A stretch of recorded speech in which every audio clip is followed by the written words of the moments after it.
Hey everyone, in this video, I'll show you a full guide on how to fix Gumroad account verification issues in 2026.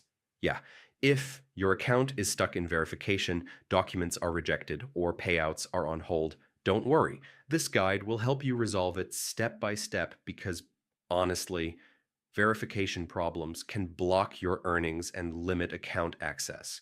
So first, check your submitted details.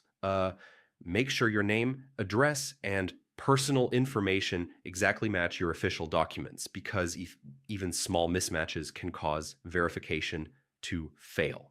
Next, upload clear and valid documents. Yeah, use a high quality image of your ID, passport, or business documents and make sure everything is readable, not blurry, and not cropped, since unclear uploads are often rejected.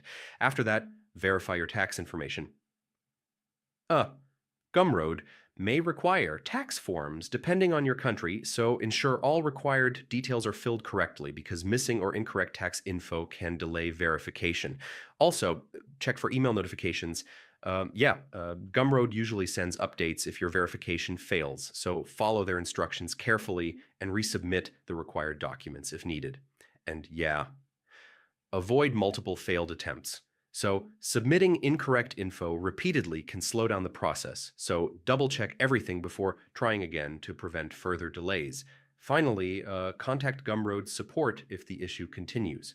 Most of the time, following these steps fixes verification problems and helps you get your account fully approved so you can receive payments without issues. Hope this helped, and I'll see you in the next one.